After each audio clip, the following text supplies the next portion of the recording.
DANEBERGA from Riga Stradiņs University. So we're starting with the PhD students and postdocs. So first of all, I would like to make it a bit more comfortable and maybe ask all presenters sit here in the front already in the beginning. And thank you. You're welcome.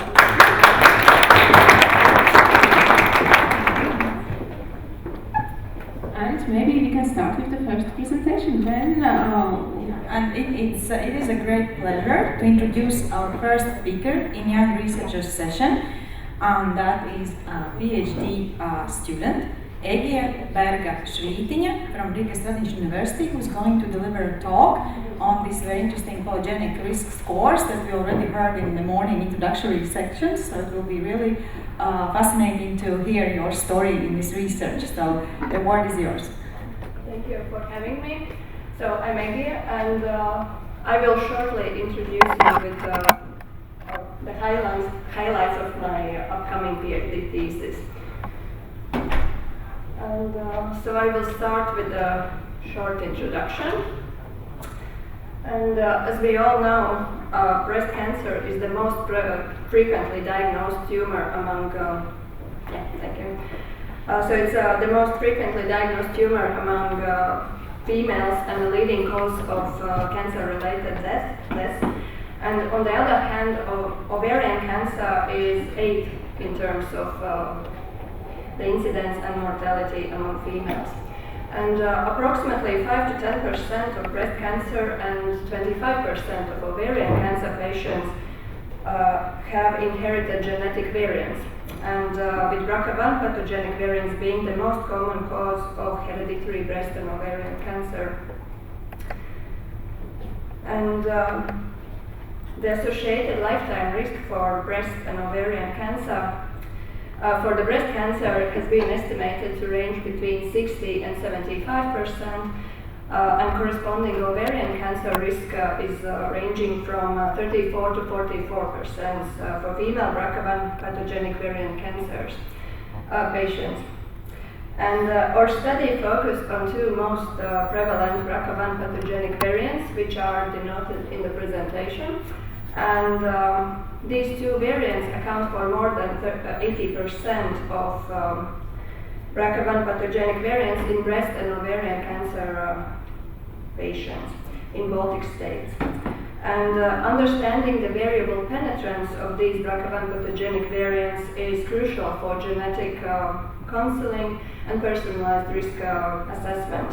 And the aim is to identify high-risk women that may benefit from the early clinical intervention and low-risk women who may decide to delay these prophylactic surgeries or chemo prevention. And this leads us to the hypothesis of my study, which is that the penetrance of germline BRCA1 gene pathogenic variants is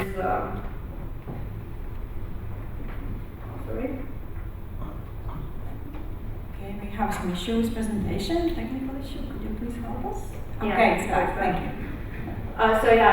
The penetrance of germline BRCA1 gene pathogenic variants is affected by the other genetic variants.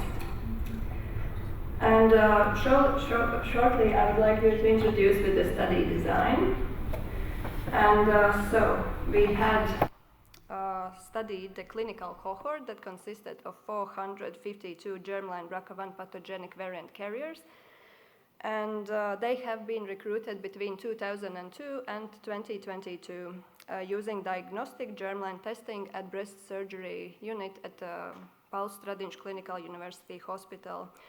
And cases are carriers of one of these two BRCA1 pathogenic variants that you already saw in the previous slides. And so cases had diagnosed breast or ovarian cancer versus controls who are unaffected BRCA1 pathogenic variant carriers.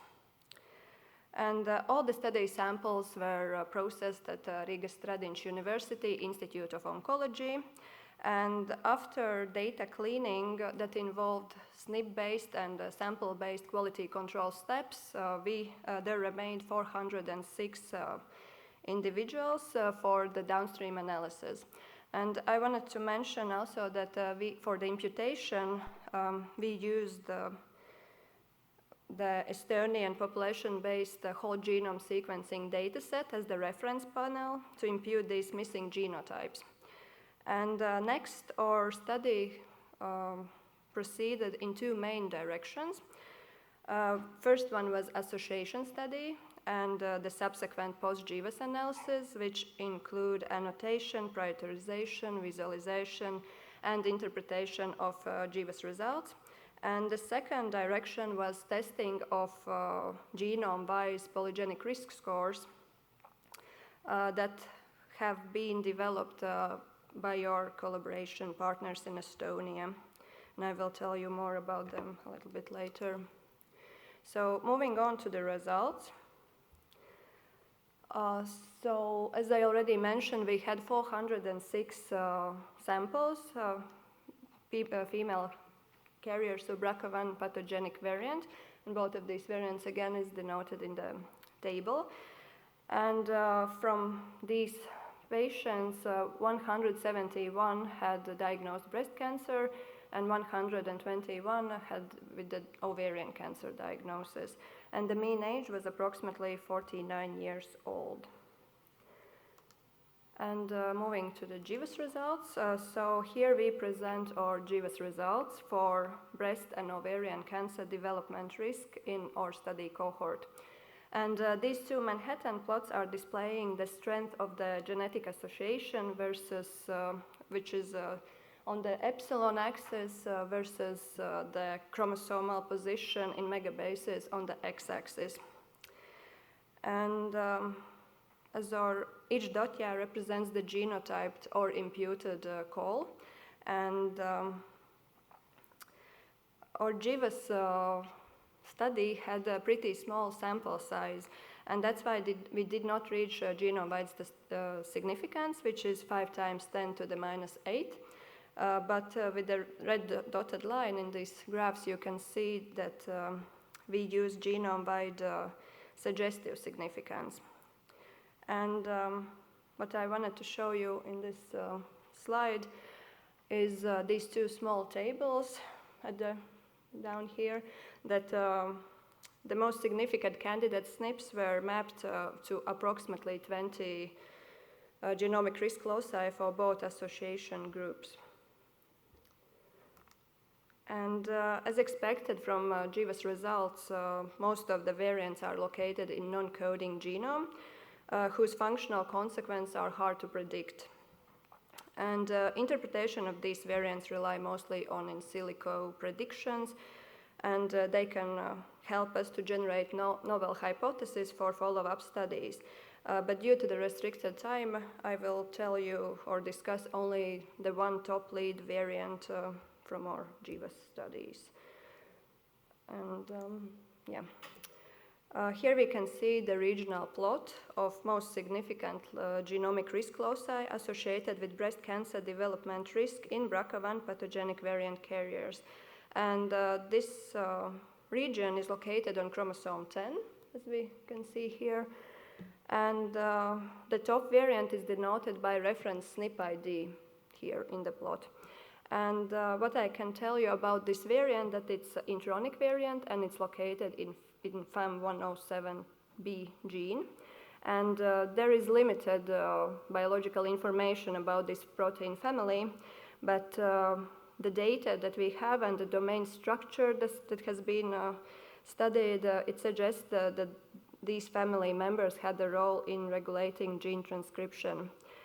And based on the previous studies about this protein, it can be considered as a tumor suppressor gene, because the loss of the expression of this gene, as we can see here, induces tumor growth and tumor cell proliferation.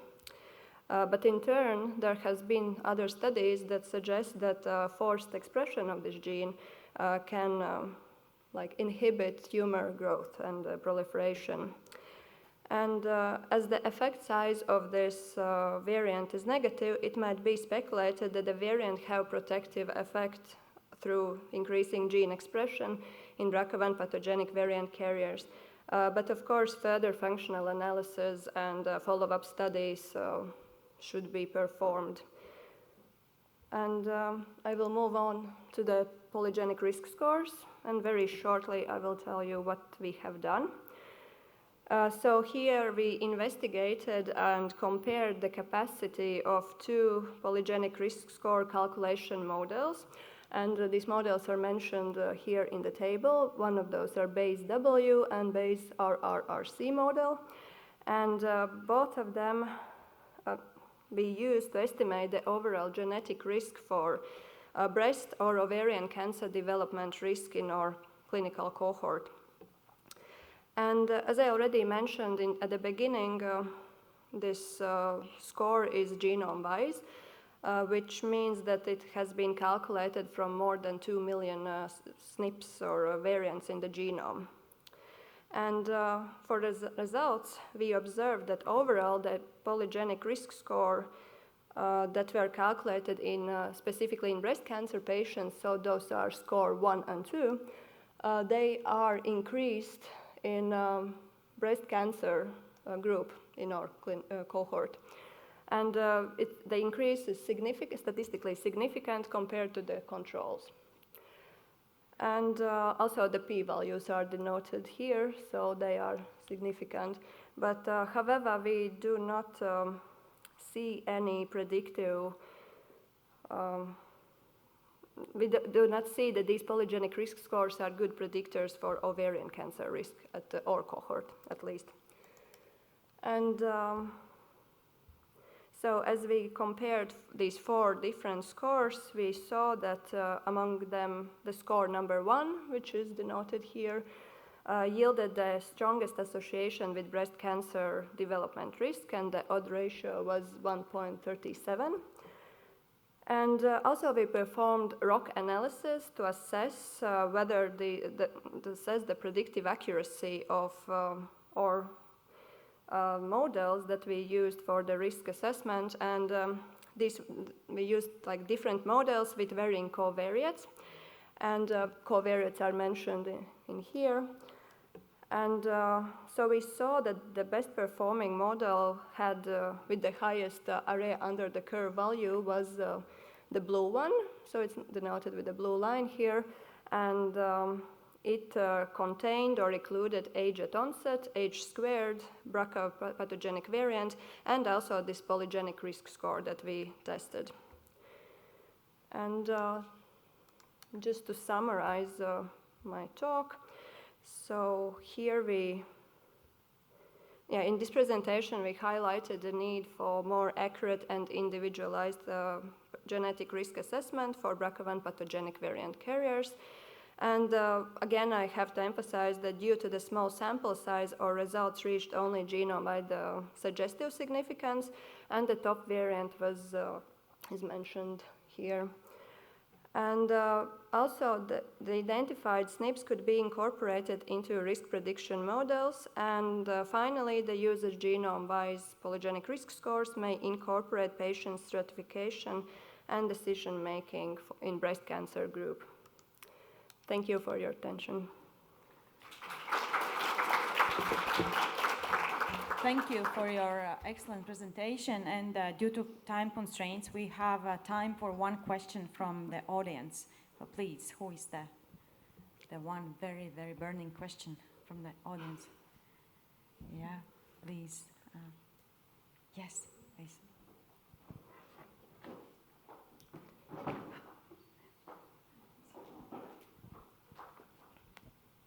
Thank you very much for a very nice presentation. I just wonder, how did your polygenic risk score compare to the ones that are published and used for cancers? These were like the 300 variants. Did you test it? Or? No, we did not test it, but this is one of the things that we should do further. Okay. Yeah. Thank you. Thank you. And now we proceed. And I would like to remind that each speaker has 10 minutes, and then we will have questions directly after the speech. To keep in 45 minutes. Okay, thank you. Yeah, so the next speaker is Vadims Parfejevs from University of Latvia. So he will present his research work. Please, floor is yours. Thank you for the introduction. So as you can see from the title, we try to work with organoids that we develop from human exocrine pancreas and try to co-culture with the cells of the peripheral nervous system. That's the general interest of my research is related to peripheral nervous system and how it acts in development, disease, regeneration, so very basic aspects of biology. And neural crest is the origin of peripheral nervous system. As you might know, a very peculiar stem cell found in the embryo, which migrates extensively across the embryo and gives rise to surprisingly diverse cell types. So for example, bone and cartilage of the face are made from the neural crest.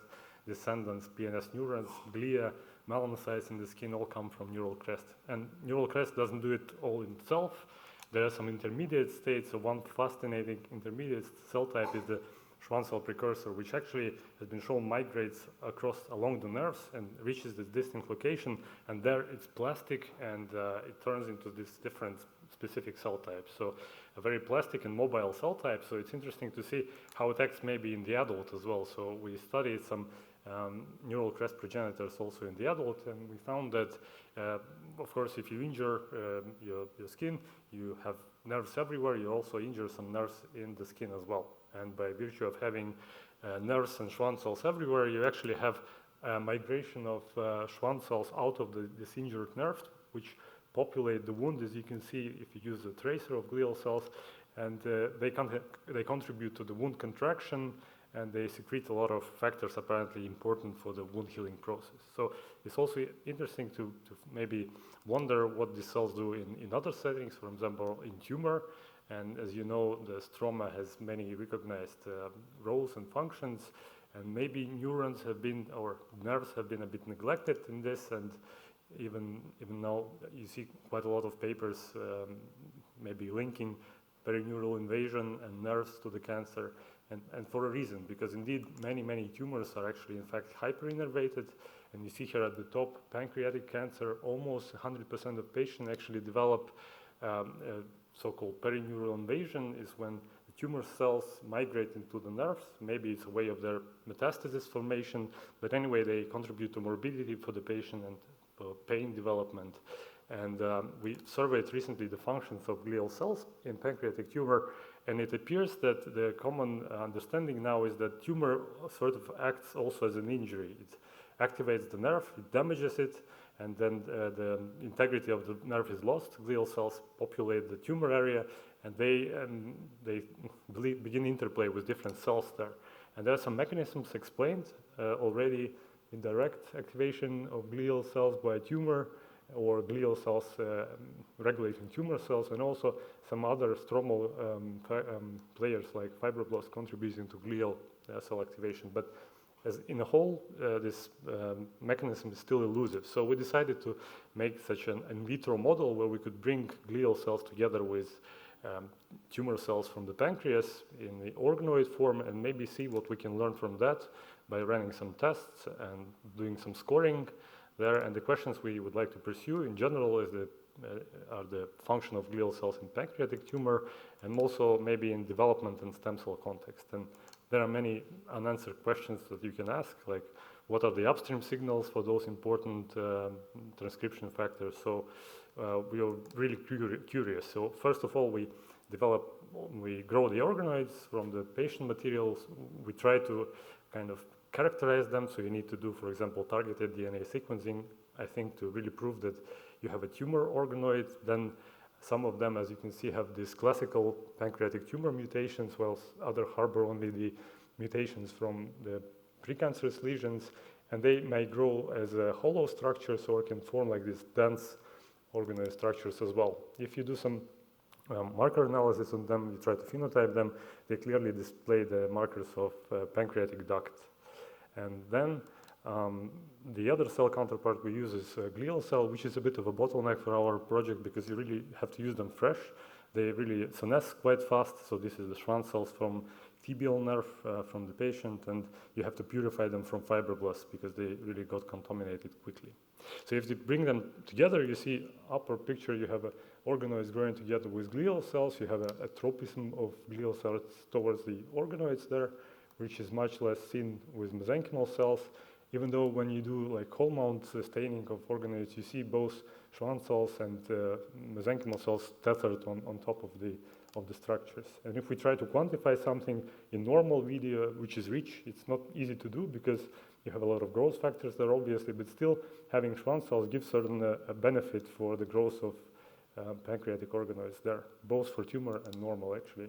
And if you play a bit with the media compounds and you kind of give a very basic media without any growth factors, organoids don't really appreciate that, they don't really grow well. But if you add Schwann cells or nerve fibroblasts as a control, we use them, they seem to provide a strong rescue for those cells. So probably they secrete something important, and since both cells seem to do that, we did a proteome analysis of both of them, and we find some specifically upregulated secreted products in Schwann cells and nerve fibroblasts and a bunch of commonly secreted products. So now it's interesting to dig into that to see maybe some parallels. For example, NCAM is one of the targets there, L1CAM, which has already been identified as an important player for Schwann cell interaction with pancreatic tumors. So far the conclusions are that Schwann cells do migrate towards HPOs, they provide some rescue for normal and tumor HPOs, and there's a distinct proteomic profile. So what we are pending now is the RNA sequencing results from sorted populations from these experiments. And the other question was the maybe involvement of glia in pancreatic development. Can we study that? And if you look into literature, it's fascinating because neural crest stem cells appear quite early during pancreas development. They intermingle with these developing buds of the pancreas, and actually glial cells are also seen there quite early, around day 13 in development.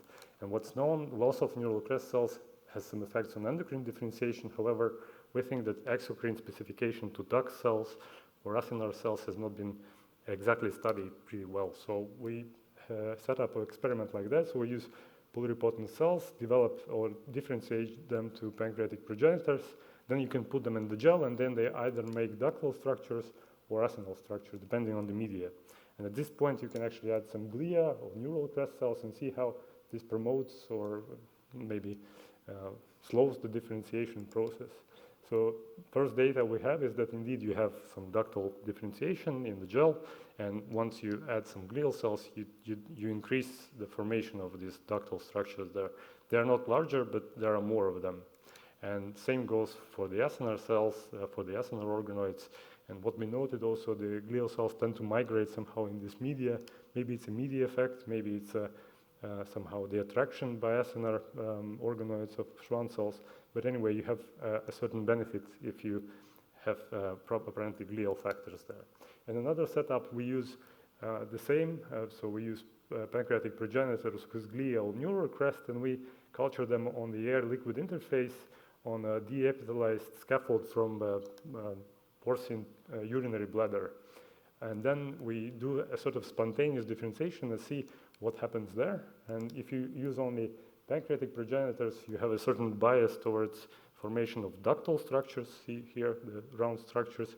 You basically have no acinar cells and very few C-peptide positive putatively endocrine cells.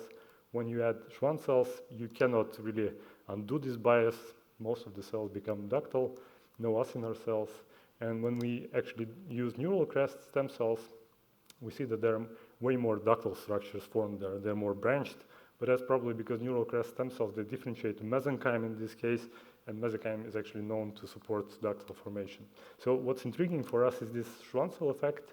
In this case, it seems to be specific. It promotes the acquisition of some markers of ductal specification or maturation, such as CK7 in this co-culture settings. And also it seemed to push the non-committed cells towards the ductal phenotype. If you even count those cells that are blue here, which have not taken the ductal phenotype, and you count them when you co-culture them with glial cell, you have way less such non-committed cells there. So this brings me to the conclusion too. So we think that Schwann cells here promote exocrine organoid formation, and they aid in maturation and specification of ductal structures.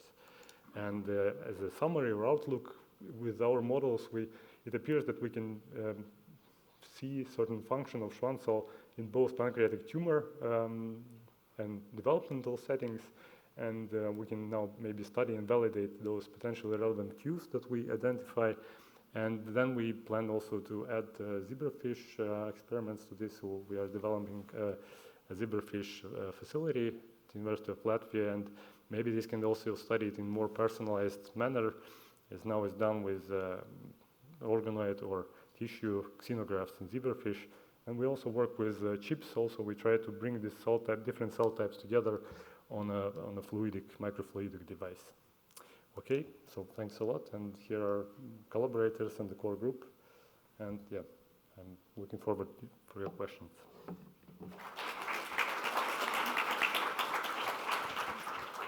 So we have time for only one question from audience.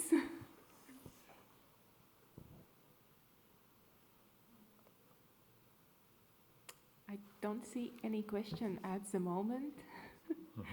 So I think we could say thank you for your presentation and really interesting research. Okay. And if we will still have time in the end, maybe some questions arises. Thank you. Okay, thanks a lot.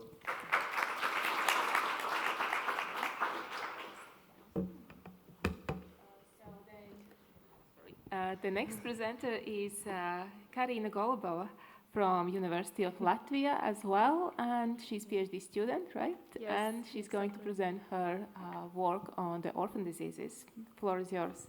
Hello, so my name is Karina, and today I will speak about human iPS cells model to study the orphan diseases, calpainopathy.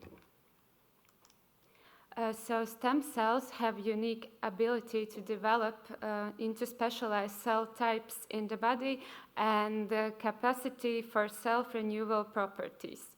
They are found in both embryonic and adult organisms, but they have slightly different properties in each. Adult stem cells are multipotent and have a more restricted ability to differentiate, being committed to a specific lineage, which may limit their use in research or clinical approaches, for example. And also, cell isolating procedure could be more complex and uncomfortable for the patient. While on the other hand, embryonic stem cells are pluripotent and give rise to all cell types found in the body, however, there's a problem with embryonic stem cells obtaining and usage, and this is mainly ethical. Overall, stem cell research is one of the most exciting and progressive areas of contemporary medicine. So, Nobel Prize winner Professor Yamanaka and his team's discovery made an important contribution to the stem cell field. His discovery of 4 key transcription factors opened the way for somatic cells to be reprogrammed into pluripotent stem cell stage. This was the first time an interact differentiated somatic cell could be reprogrammed to become pluripotent. And since then, the delivery mechanisms of pluripotency factors has been improved, and currently are available several reprogramming methods, including viruses, transfection of mRNA, and small molecules, plasmids, and others. These discoveries by Yamanaka made it possible to generate induced pluripotent stem cells under laboratory conditions, and it was breakthrough in stem cell research. The main advantage of iPS cells is that they can be made from somatic cells like from skin or from blood and others. And adding transcription factors, they can be reprogrammed back into an embryonic pluripotent state that enables the development of an unlimited source of any type of human cell needed for therapeutical purposes. For example, iPS can be podded into becoming beta islet cells for treating diabetes or even neurons to investigate neurological disorders like Alzheimer's or schizophrenia. They can serve as a source for cell-based therapy without immune rejection and as a tool for disease modeling to identify patient-specific drug screenings and personalized medicine possibilities. Since iPS can be derived from patient fibroblasts, this offers opportunities to study genetic disorders, including rare diseases. Our research focuses on calpainopathy disease, also known as limb-girdle muscular dystrophy type 2A. It's an autosomal recessive inherited disorder characterized by symmetrical progressive proximal muscle weakness and atrophy that usually starts in the pelvic girdle musculature, and it's caused by genetic changes in the CAPN3 gene, which leads to splicing defect and non-functional protein. Calpain3 is suggested to be involved in maturation of contractile elements after muscle degradation. So patient age at onset of this muscle weakness ranges from 2 to 40 years for now. And for now, there is no cure for this disease. Clinical findings includes tendency to walk in tiptoes, difficulty in running, scapular ringing, waddling gait, laxity of abdominal muscles, scoliosis, and others.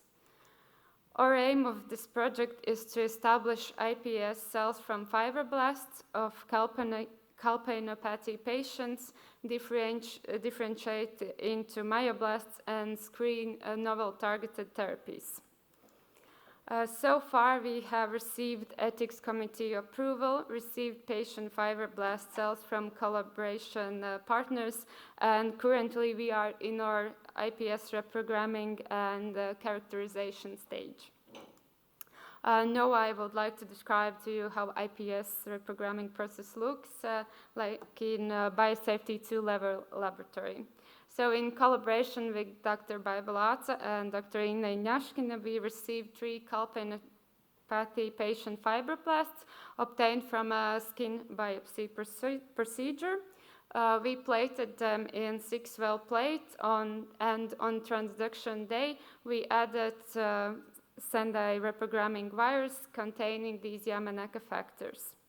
Then we changed special serum-free iPS cell culture media every day and waited for colony formation, which appears from day 12. We can see them here. We continued to change media daily until colonies were ready for picking. And each selected colony was cut into smaller pieces and transferred to a new plate coated with Jaltrix matrix, extracellular matrix. A very important criteria in this process is to select the best colonies based on their morphology. The edges must be rounded and spontaneously differentiated cells must be removed before picking. And also we use TRA160 antibody, which identifies as a green color fully reprogrammed iPS colony, which is good for further picking. In conclusion, we for now have successfully reprogrammed 3 calpainopathy patient iPS lines and obtained 9 iPS clones. And our next step includes characterizations to these lines and registry in European pluripotent stem cell registry, and of course differentiation into myoblasts. So thank you for your attention.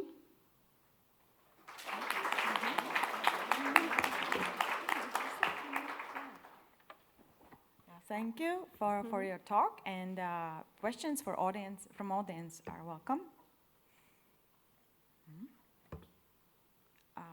Are you familiar with that? There is a question. Okay. Yeah, please. Talk. Do you know already what type of treatment you're gonna try when you get there?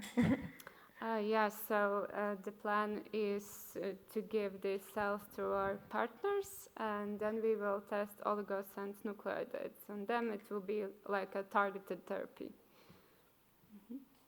Thank you. Thank you very much. Yeah, and please take a seat in the panel. And we proceed to next and last speaker of our session, and that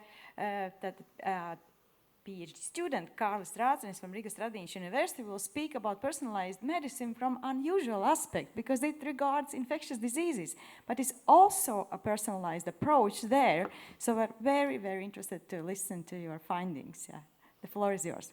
Thank you very much. Good afternoon all, and good afternoon leaders of the session. My name is Karlis and I am a physician mainly working in a hospital, and today I will speak about phage therapy. And some of you may ask, why should we use phages? Because we have antibiotics. But if we look on this, then you can see a graph where you see all antibiotics introduced until 2011. It was a huge discovery in 1940s when penicillin was first used in patient treatment, and everyone thought, okay, now we will fight all bacterial infections with antibiotics.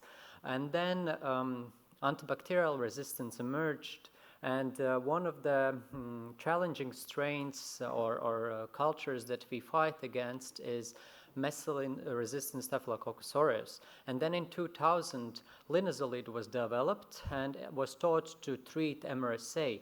But you can see from this chart that already in 2001, the first resistant strain was developed. And the development of antibiotics is quite long, and it takes a lot of effort and, of course, a lot of money. And in our days, some of bacterial strains are very resistant towards antibiotics. And you can see a chart here, a graph, that shows you that hospital isolates of Acinetobacter baumannii are resistant to extensive treatment with carbapenem in almost 80 to 90%. So this actually means that for these patients, we would have only 1 to 2 antibiotics. How can we treat such infections? And otherwise, these patients will die. Therefore, European Union has set a policy that is actually a policy for all the world, that we need to develop new antibiotics, of course, but this is time-consuming and, of course, also cost-effective, and we need to find alternatives, and one of such alternatives is phage therapy. And what is a phage therapy? We have to go back to phage biology. In phage therapy, we mainly speak about lytic phages. It means that the phage will infect bacterial strain or host, then it will go in it, replicate, and once the replication has been finished, bacteria will be lysed and phage will go to the next bacterial strain. And this idea is meant to be used also in phage therapy. So we use phages, we give phages, and we hope that they will replicate until the time when the bacteria is still present in patient organism. When there is no more bacteria, phage will also eventually die. And these are some of nice pictures from phages that we use, but in the real life, of course, we don't see the phages, we only see plates with possibilities that the phages are there. So I am a physician, therefore I will start with one of the cases that we have treated with phages. This is a case about a patient from 2021. He's 53 years old, and he has severe congestive heart failure. In these cases, we put for these patients artificial pumps, so-called LVADs, and they help for patients to wait for their heart transplantation, or sometimes this is a destiny therapy until, unfortunately, they die. And the big problems for these patients is because for these LVADs, we need batteries that will give electricity for the pump to work. So therefore, there is a drive line that goes to the batteries, and then it goes back to the pump, and then this is how it works. And if the patient has artificial implant or any artificial device, this is a high risk for different kind of bacterial infections. And this patient developed, unfortunately, quite severe infection with multi-resistant Pseudomonas aeruginosa. This infection went for 6 months. He was treated with several antimicrobial treatments, but unfortunately, it all failed. So in June 2019, we understood that we have 2 possibilities. Possibility number 1, that we have to remove LVAD and then the patient dies, unfortunately, or we have to try something extraordinary. And then I was involved in the phage treatment. So we started phage treatment before we tested bacterial strain if it is susceptible to the phages, because not all bacterial strains will be susceptible to the phages that we have. And we gave for this patient intravenously phages before the surgery was started and before we gave the antibiotics. Then the skin opening was done, and then debridement was performed and the new tunnel for a new driveline was made. So you can see that this is a video from a surgery where the surgeon introduces also phages in a wound. So the patient is on intravenous phage therapy, but he is also treated locally. That is the best way how can you treat such infections. And then a new catheter was inserted for local phage application in coming days. So the treatment is here. You can see that we give for this patient systemic phage treatment for 8 days, local treatment for 4 days, and of course antibiotics. And the outcome was that the patient did not have any signs of symptoms that showed inflammation or infection. To check this more precisely, because it is always hard to say if we have really treated the patient, we performed several PET-CT scans. There were no signs of inflammation and infection, and of course laboratory markers were within normal limits. But maybe the question could be, why did we give phages together with antibiotics? In current treatment, of course, we treat with antibiotics, but in cases where we use phages, we can augment the treatment with antibiotics. So if we give ceftazidime avibactam, this is the drug that the patient was treated with, alone, that you can see that the growth curves is only inhibited if we have 16 milligrams per liter, but this concentration is not achievable in human organism. If we give that high concentration for a patient, we only see side effects and the patient dies from our antibiotic treatment. But what happens if we give phages 12 hours before and then we give ceftazidime avibactam afterwards? Then you can see the growth curve, it isn't dependent on phage that we used, really decreases, and these results are all significant. Therefore, this is the theoretical basis for the treatment, why we use phages together with antibiotics. So this is also called a trade-off between phage and antibiotic resistance. So it means that sometimes when we give phages, we can change susceptibility to antibiotics for our bacterial strain. Another thing that we can do is use phage adaptation. So you can see here, these are two bacterial strains that we have used from patients with urinary tract infection, Escherichia coli. All of them were resistant to antibiotics. So you can see that this phage is very effective to this strain, but this strain, 01206, is very weak effective when we use this phage. What we did, we performed phage bacterium adaptation. This means that we isolate the most virulent phage that would affect actually this strain. This goes for around 1 week. And then we see that there is increase in lytic effect. And we, of course, observe this on also plates. There is this very, very weak effect that you even cannot see with your eye. And afterwards, we see the lysis zone. And if we look on this chart where we check for bacterial inhibition, then this is the first strain where phages worked very well in vitro, and you can see that also bacterial growth is inhibited, and this is also in biofilm models. But this strain that had weak lysis, there is growth in all the cases if we give the original phage. But after adaptation, we see significant results because there is very weak bacterial growth. So this is another option how can or what is actually done when we give phages. We make personalized treatment. We adapt phages before we give this to the patient. So the key take-home message is phages are a promising tool to treat multi-drug resistant bacterial infections. Phages and antibiotics have unique interactions that can cause trade-off in resistance. Phage effect is, of course, better if we perform phage bacterium adaptation, and almost always phage therapy necessitates for personalized approach. And I want to thank to my very small colleague group, and we are having our phage research group established just recently, so you can read more in our webpage. Thank you very much. Thank you very much for this amazing talk. And please, questions are welcome. There is one, please.